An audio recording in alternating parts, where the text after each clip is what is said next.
Now here you go. Now you're live. Now we're live, guys. Oh my goodness. I can't believe we just did that.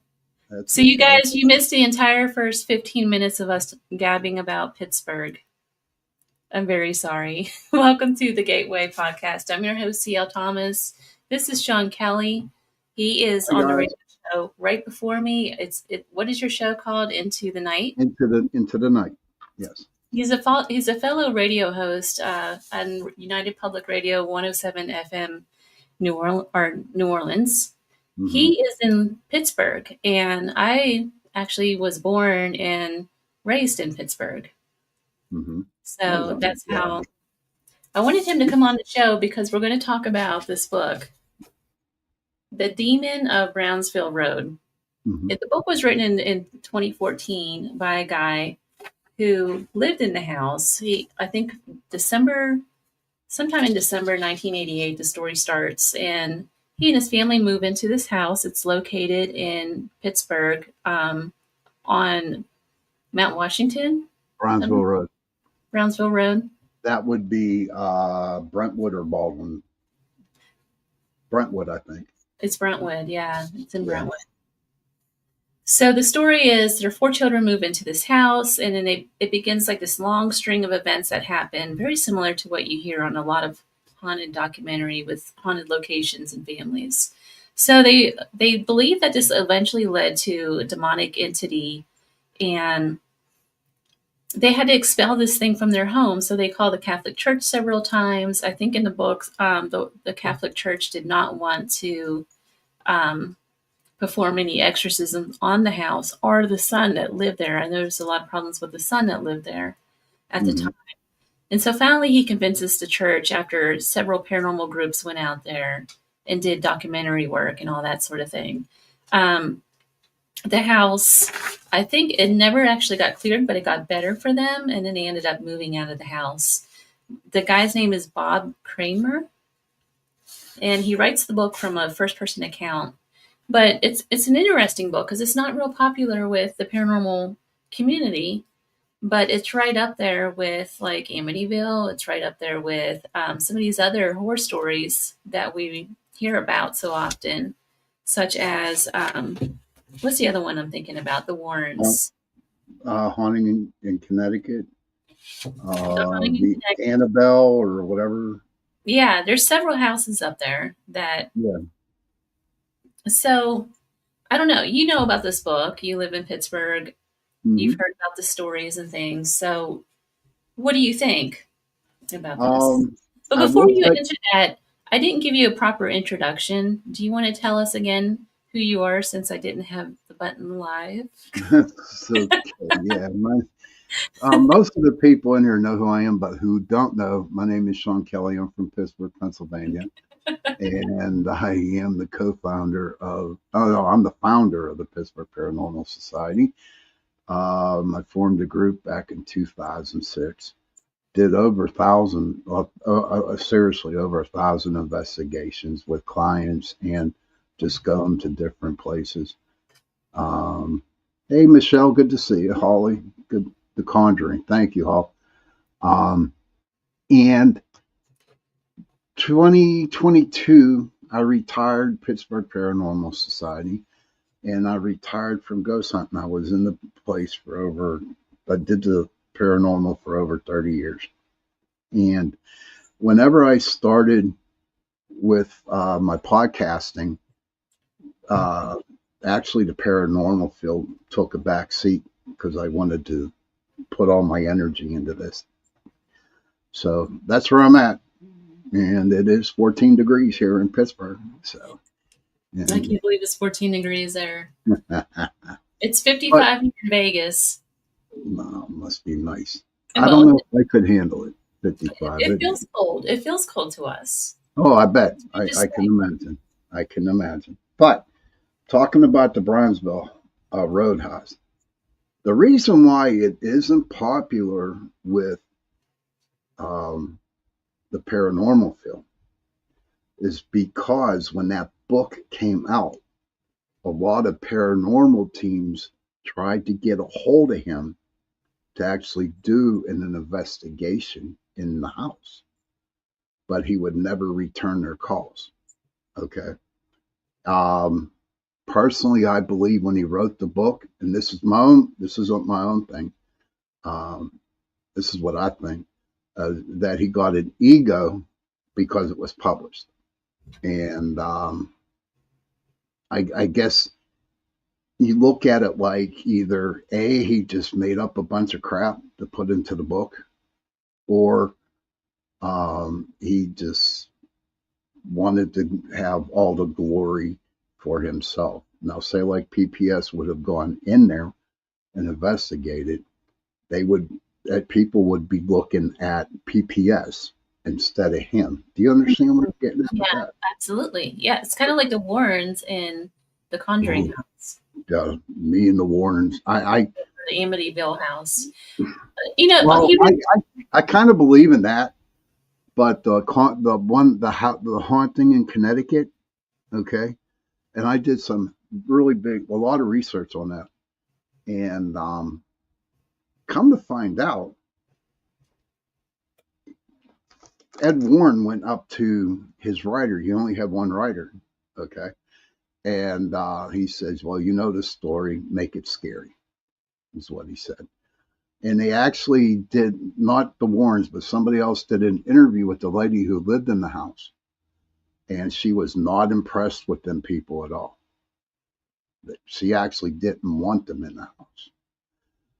But I will tell you this about the Brownsville house. I did, believe it or not, I did an investigation to the house next to it.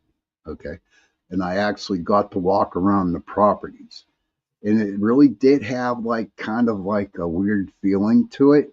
You know what I mean? Mhm. Nothing evil. Okay.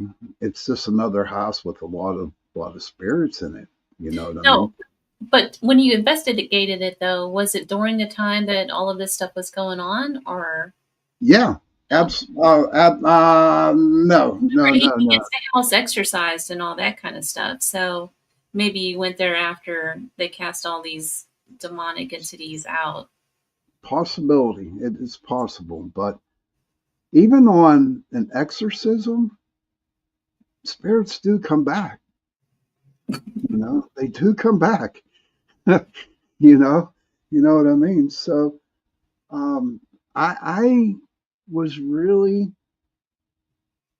I would have to say I was really upset that the dude never got back to me, I nor did any get other groups. in touch with him about just doing an interview too. He never Mm-mm. responded. I think I saw somewhere that he's in politics now. Um, I don't know. That's why he's not popular here in Pittsburgh. That's why he's not, you know, I mean, everyone bought the book because it was in Pittsburgh on Brownsville Road, but they just he was just ignorant and allowed people in. Can't be more honest with that. I mean, can a house have demons in it?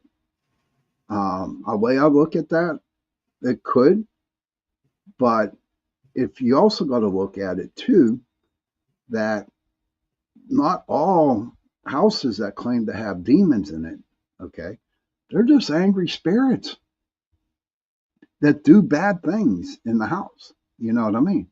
Hmm.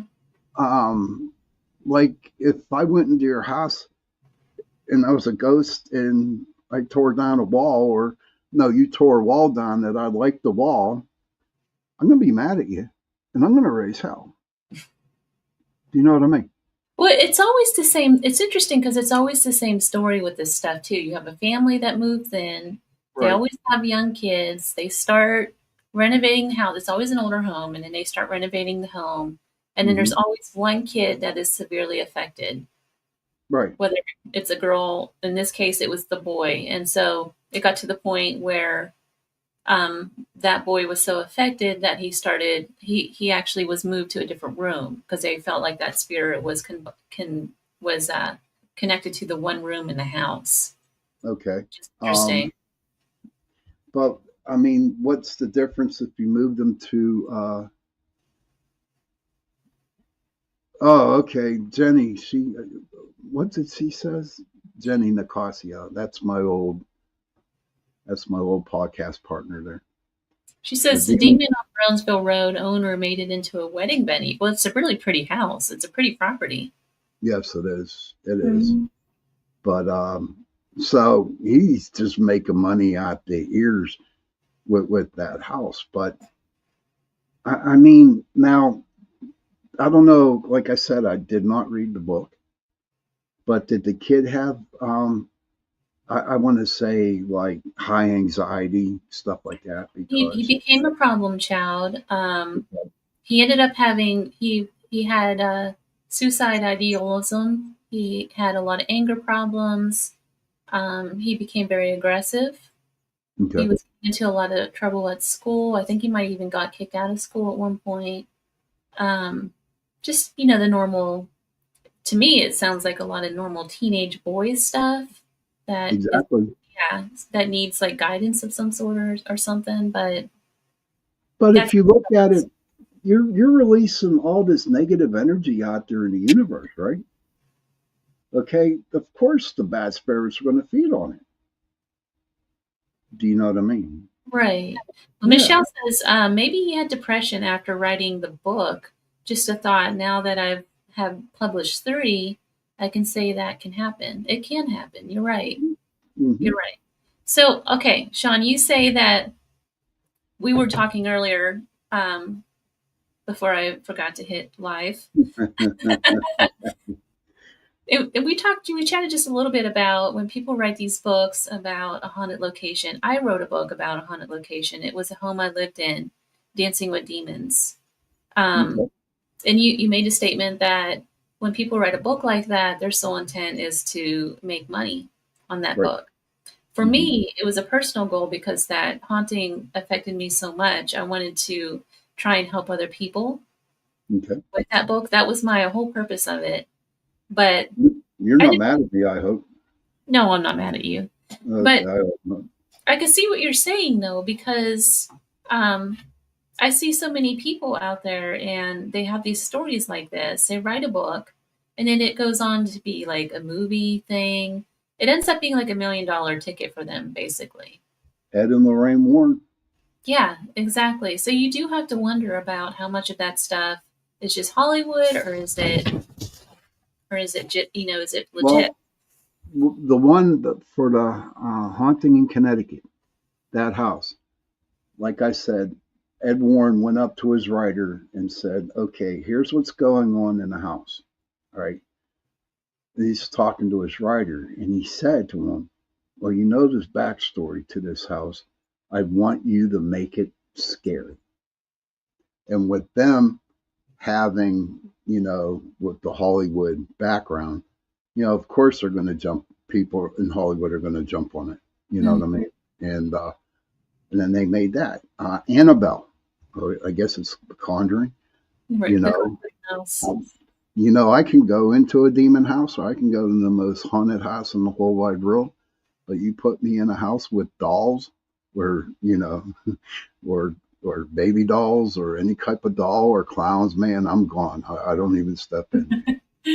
You That just you you wouldn't know, like that haunted museum that's down here in uh, Vegas. no. It's People all tried. clowns. People tried to get me there to go there. I'm like, no, you can have it. I don't care. No, no, no, no. But so I just wish people like you, writers like you, I will be honest, I never heard about your book. I never heard of you writing your other books. So I really can't um, tell how I feel about you. Okay. Um, I don't like using the word judgment because I'm not allowed to judge. Only the big man upstairs can judge people. You know what I mean? But I just don't like it how um, people just take a story coming from a house and make it into a movie to where it's more like I've been on that type of an investigation before. Look at Annabelle, The Conjuring, the doll. So what? I've been into houses that are haunted dolls. You know, um, So that they just wanted to make money. It's all it was all about. Hey, Mr. Wojo, seriously, I believe that's all Ed and Lorraine were in for, was into making money. That's a shame, you know.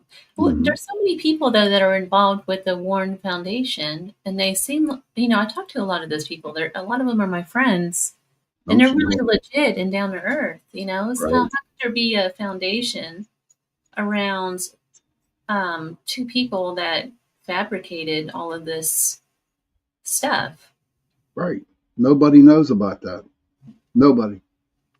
Nobody knows that they fabricated the housing, the haunting in Connecticut. I mean, when we did a show, me and Jenny did a show on it way long time ago on Chase and Prophecy. I really looked into it, and I listened to Ed and Lorraine Warren one time, and this was before I even knew that they were writing books and stuff like that.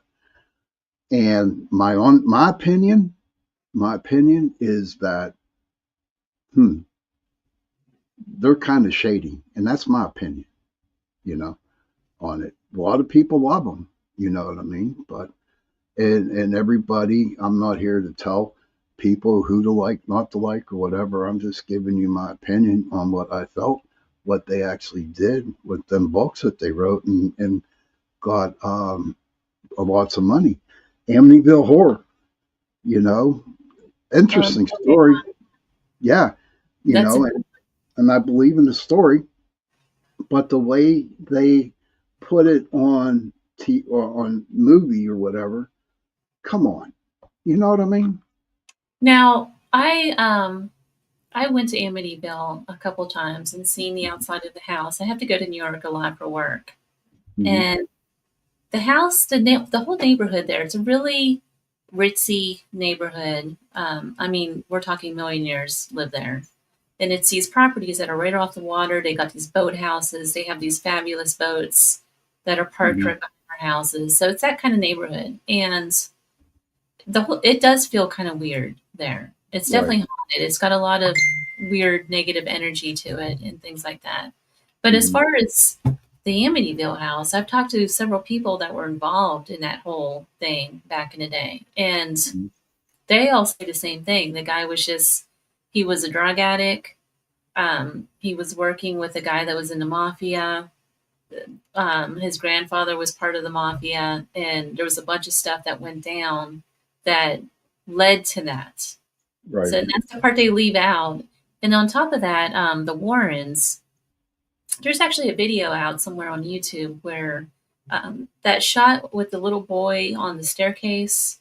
I Mm-hmm. wish I had that queued up because I would put that on the screen. The kid's in like a red checkered, what it looks like a red checkered shirt of some sort, and it looks like his eyes are glowing. Mm-hmm. It was actually the cameraman.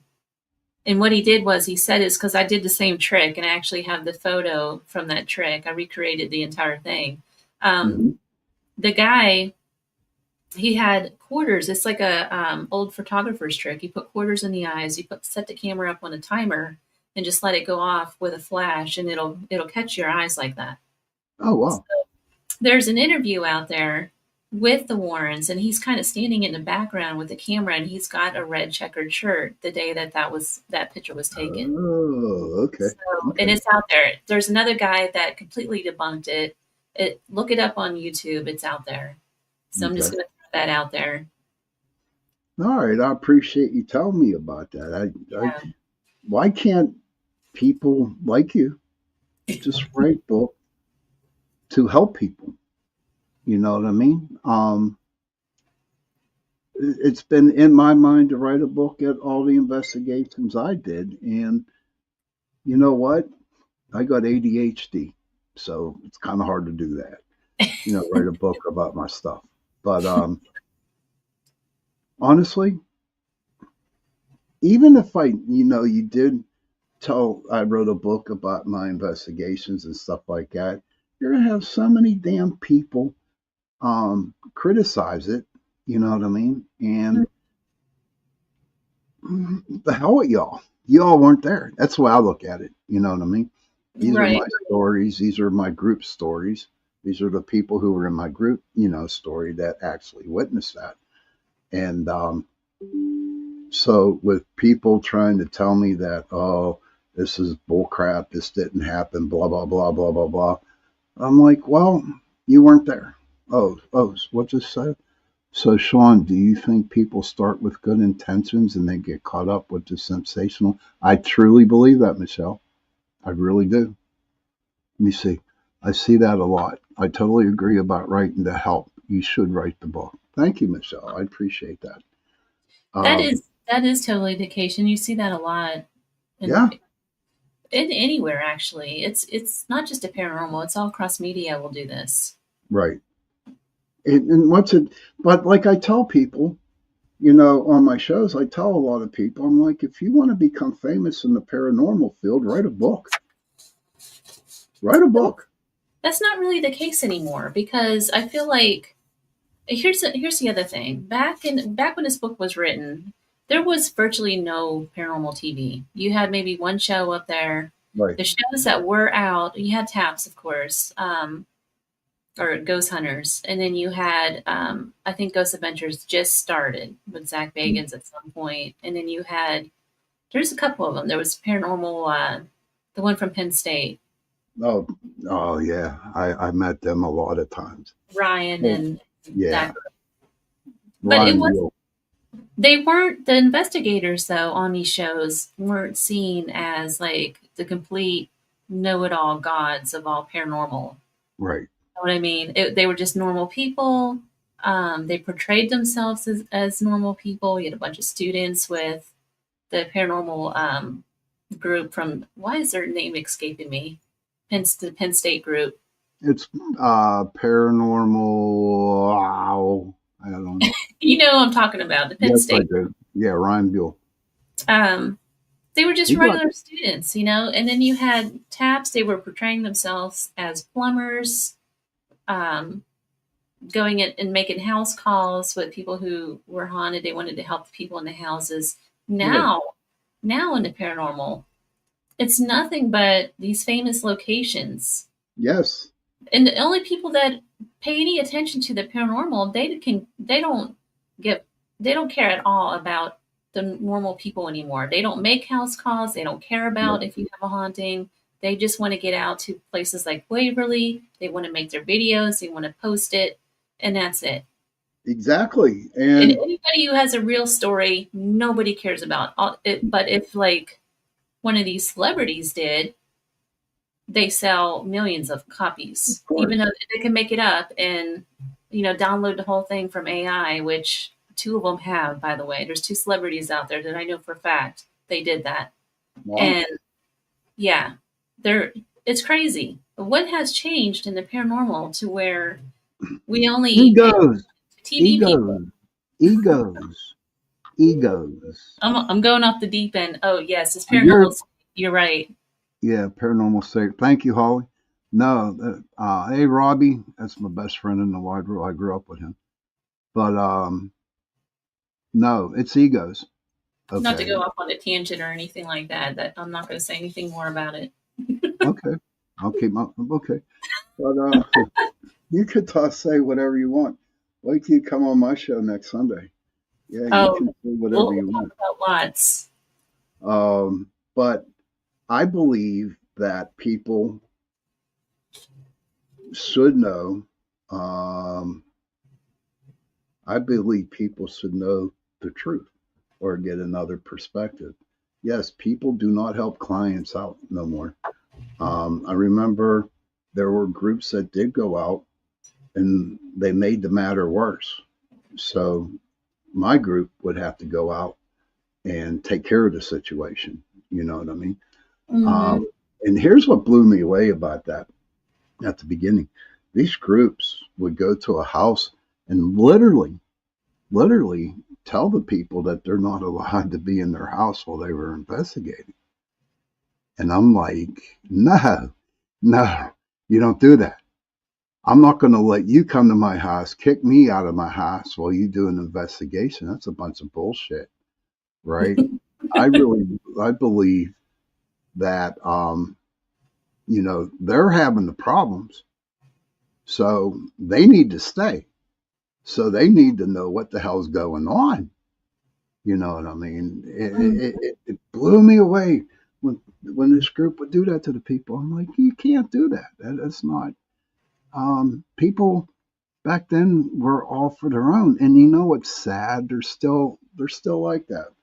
You know, um, After being retired, I look at all the other groups out there, and I'm not talking the ones from Pittsburgh. I'm talking about the ones that are all over the world. Okay, they have their egos are really big. And I'm thinking, like, well, my picture is better than your pictures. And I usually tell them, I don't give a damn. Okay. I don't care. You know what I mean? Well, look at it. Look at this figure. Look at this thing on it. I said, okay, if that's what you think it is, yeah, cool, whatever.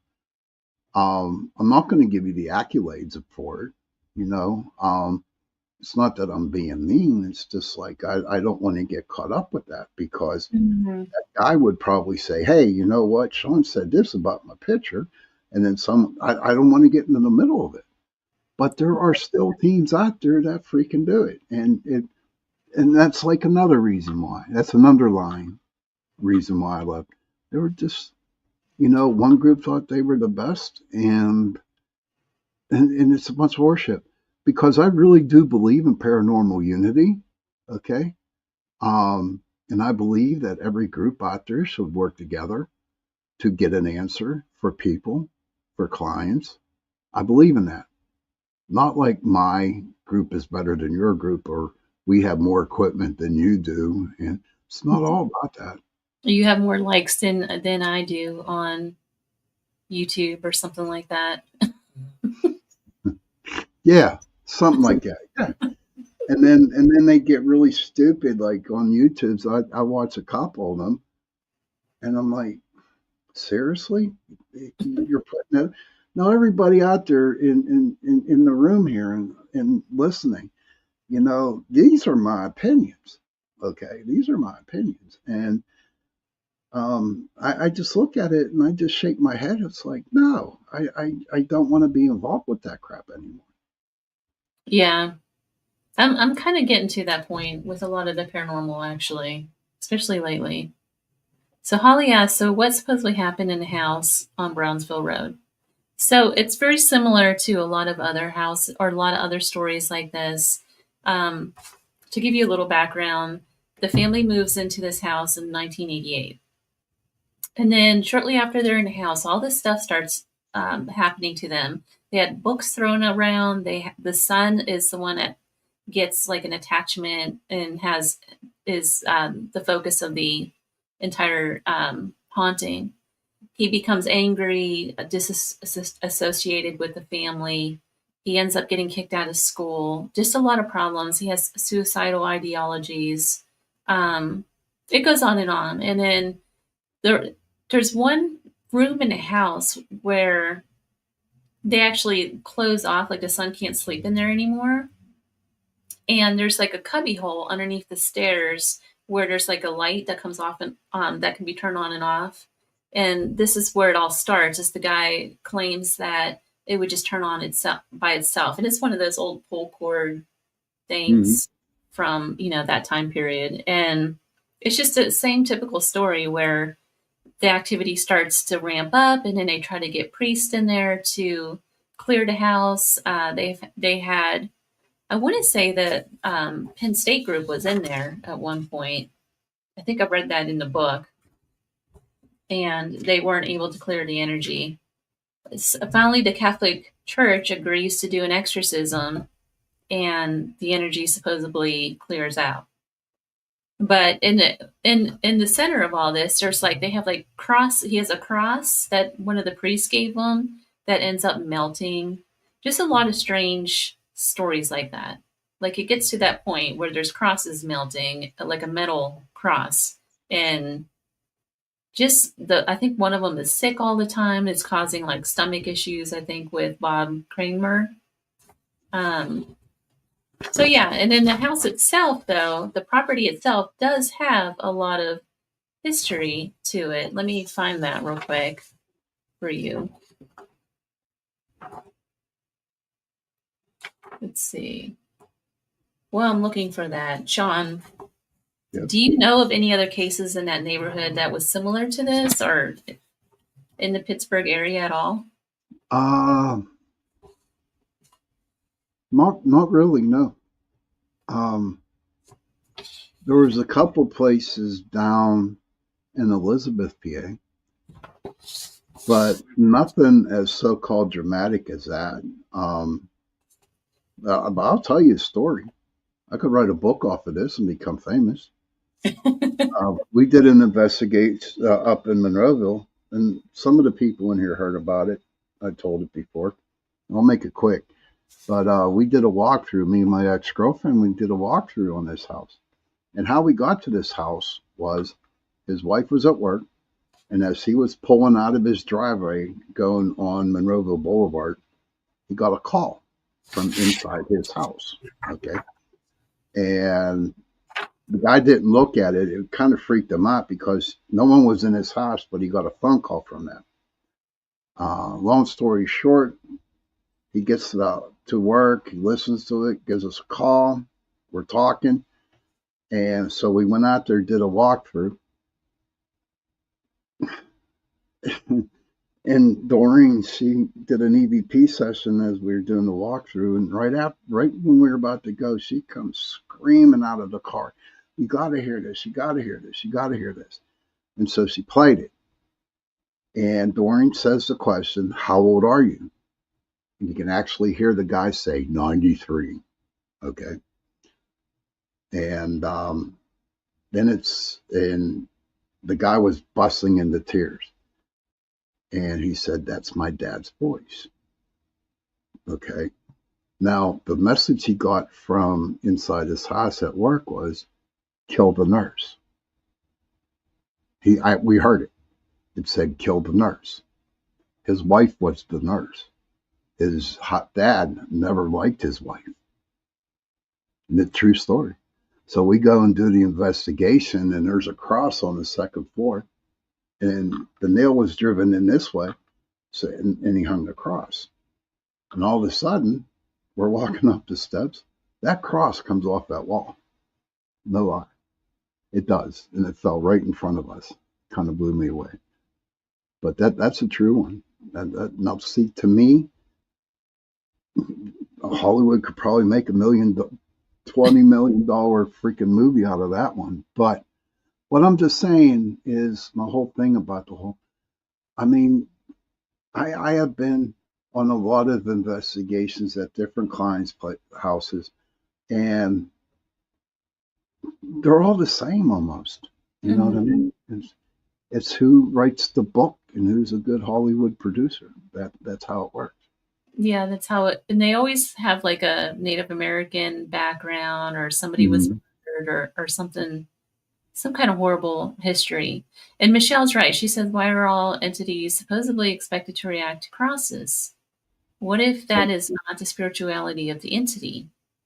That's very true. I mean, in Pittsburgh, we do have a lot of Jewish people that live there. I myself would have been one of those if I was still in Pittsburgh. We have a lot of Indian culture there. Mm-hmm. There's a lot of Chinese culture there. But a lot of Irish, right. A lot of Irish, Germans, Slovakians. Oh yeah, we're a melting pot of everything under the sun. Yes. But it's an interesting point, though. Why is that, you think, that we always associate it back to the Catholic religion? We were raised that way. Okay. I did 12 years of the Catholic school, and I was always taught shit like that. If whatever happens, it's the demon who did it. You know, it's the devil who did it. You know what I mean? Mm-hmm. Michelle does have a point on that. Maybe there's other spirits out there that don't really react to it. I think the spirit in that dude, the old man, was haunting the house. And I truly believe that he was just putting on the show for us. I've been to houses and places of businesses where the spirit actually puts a show on, try to scare us, you know? Mm-hmm. So it's just like a showman. Basically, the ghost was putting on the show. I'm being honest with you on that one. So why is it though that, like Michael Jackson here in Vegas, how come he's not haunting his old house over here in Vegas or anything like that, Who was that? Michael Jackson. Did he actually die? Yeah, they say he did. Well, they say he did, right? Closed casket, but the conspiracy theorists out there. You're kind of right about that too. Yeah, the conspiracy theorists out there believe he's alive. Yes. Especially yeah. No, I'm telling you, being with UPRN for the last almost 6 years. Exactly, Shawn. Thank you, Michelle. Thank you. No, being on this channel, and do these podcasts for almost 6 years now. I've met them all. Cryptids, conspiracy theorists, UFO people, alien people, Bigfoot people. So I don't think Michael Jackson's dead, to be honest with you. That's my opinion. That's it. But they say that Elvis does, I think they have the plane that he owned. And I know a couple people actually saw his spirit in the plane. Yes. And they're legitimate people, people that are in the paranormal field that don't play. Yeah. That's interesting. Mm-hmm. I've been to Graceland a couple times, and that's definitely not haunted. Not that I know of anyway. I didn't pick anything up there. No. Other than Shabra. I could go, seriously, Crystal, I could go to your house and probably find more ghosts in your house than I would at Graceland. Do you know what I mean? Mm-hmm. And you also got to remember too, a lot of these numbskulls out there that go into a house or go into a business or whatever, and they start yelling at the ghost. They start screaming at the ghost, and just to get a reaction. And I'm like, what are you doing? You don't do that. It's like, do you want to be yelled at when you're a ghost and people want a reaction out of you? Sure as hell you don't. So the way I look at it and the way I've done my investigations all the time was, if I treat the spirit with respect, and then they will respect me. And it works all the time. If you respect them, they will respect you back. Michelle on here says that a lot too. I'm friends with Michelle. That's commenting on here. So I did find a little bit of the history of the house, if you guys are still interested in that. I don't know if you guys want to hear that or not. Foxy Joe says, get off my train. Michelle says, oh my God, I say that too, Shawn. I mean, it's a valid point, you guys. Look, we go to these locations and we're yelling at spirits. First of all, you don't even know what that spirit is. What if it is demonic and you're sitting there yelling at a spirit? It's kind of like the Vegas shooting. You ever seen reruns of that where the guy's shooting out of Mandalay Bay? Yeah. At the crowd, and you have like these concert goers that were drunk in the video flipping off the gunman. Well, the guy shoot. You could hear like the bullets going past there. Right. Wouldn't it be kind of the same thing as you're not going to win that battle? Basically, absolutely. Absolutely. I mean, I'd be running my ass off if I was being shot at. Yeah, exactly. Mm-hmm. But anyway, so we go into these places and we're yelling at ghosts and saying, show it to us. I mean, we don't know what these entities are in real life. Like, nobody really knows what these are. What's funny? What's funny is that when people do that, the spirit is like right next to them, just far away from their equipment. You know what I mean? They're sitting back and like the ghosts are saying, "Well, you know what, you son of a bitch! If you treat me nice, I'll give you some little. But if you treat me like crap, then forget it. I'm not. You're just wasting your time." But, uh, We could sit here and talk about this until midnight. oh yeah, absolutely, hon. Absolutely. So, the history of the property of the house. It says in 1792, a mother and her three young children were killed by Native Americans, of course, by Fort Pitt, which is kind of close to where this house is. Right. Um, it's called the Northwest Indian War. So they're Mhm. saying that the energy comes from, again, they're blaming the Native Americans for this stuff. Right. It's always like that. And then Hmm. it says this was done to discourage continued pioneer settlement in Western PA, blah, blah, blah. Maintains that this massacre occurred on the ground where the house is built and that the four individuals are buried in the front yard. I do remember that. There's this Right. massive tree right in the front yard. Hmm. They claim that they think one of the bodies is actually under that tree. Okay. Um, I heard of that. I did hear that. I did hear that. But sure, the body is underneath the tree. Now you also got to remember too, right? You have to remember if there is a body buried by a tree, okay, that spirit should not move from that tree. Because what the tree does, it grounds the spirit of that body that's buried under there. And that spirit ain't going nowhere. Okay. So like if you go to a how long do we got?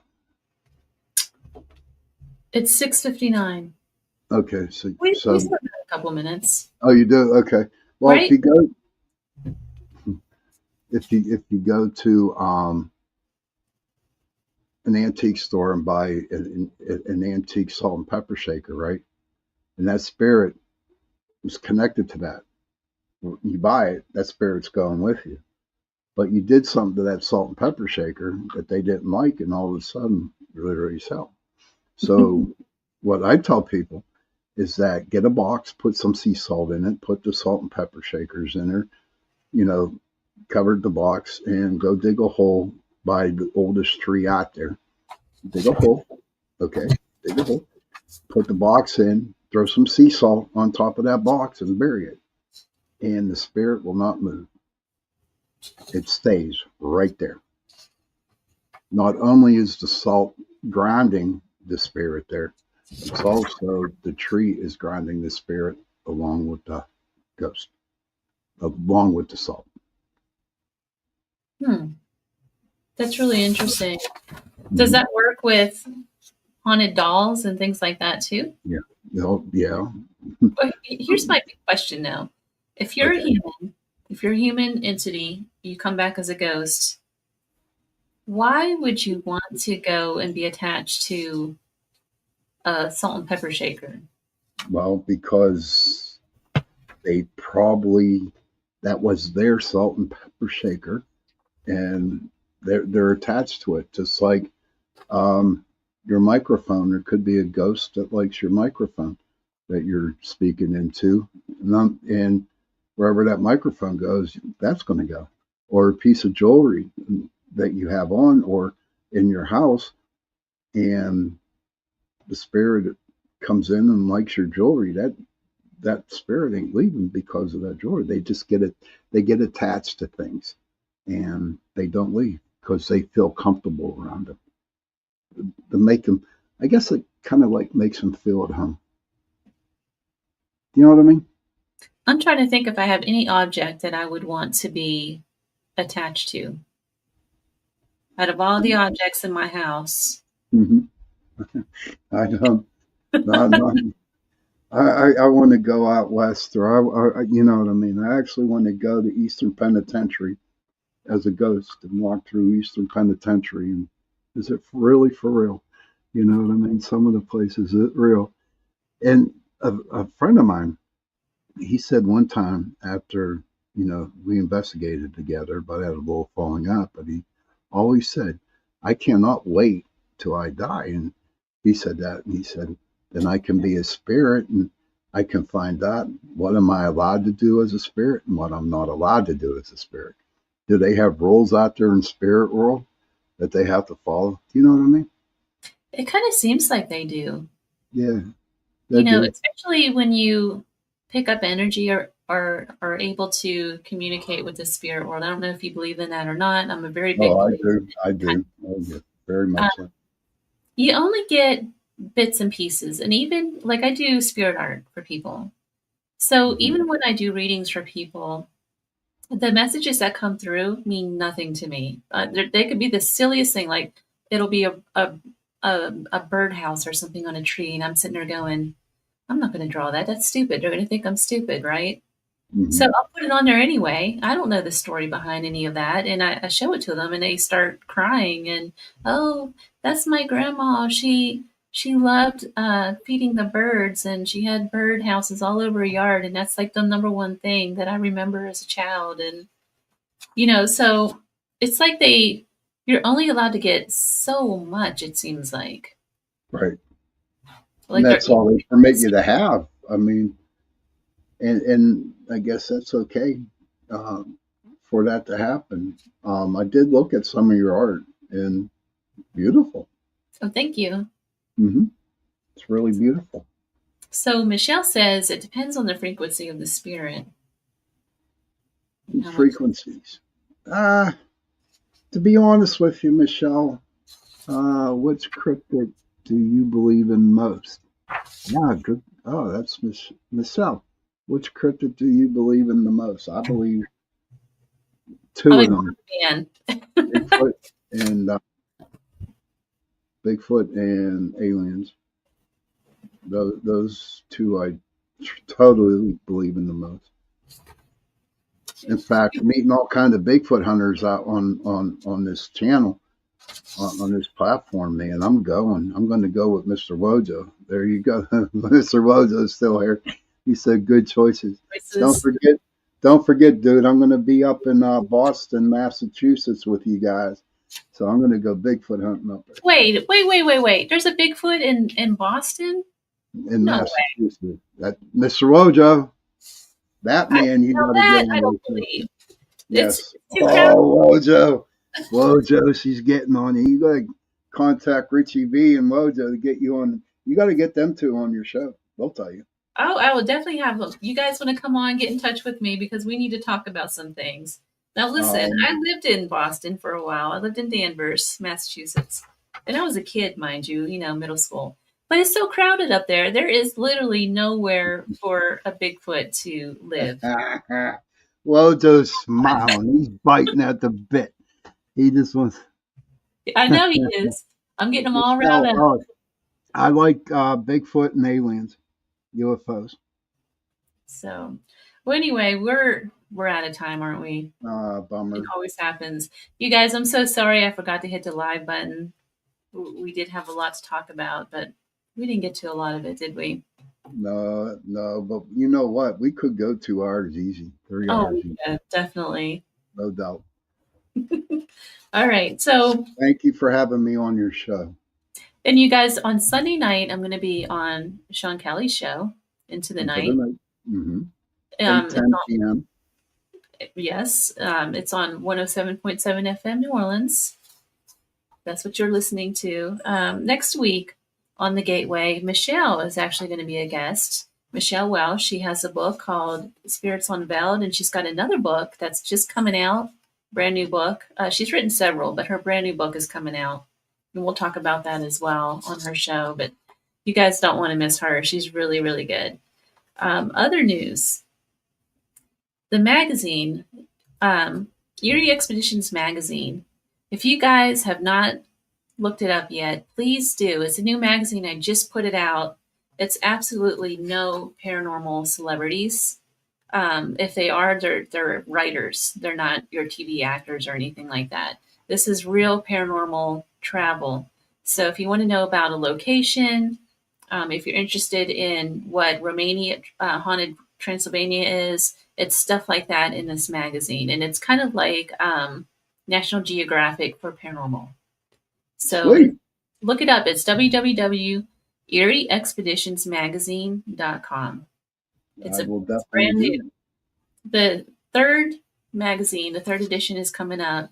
I'm putting that out next week, and it's on the Fae in Castles. So you guys would really like that. Sweet. Well, tune into our next week, you guys. And until then, see you soon.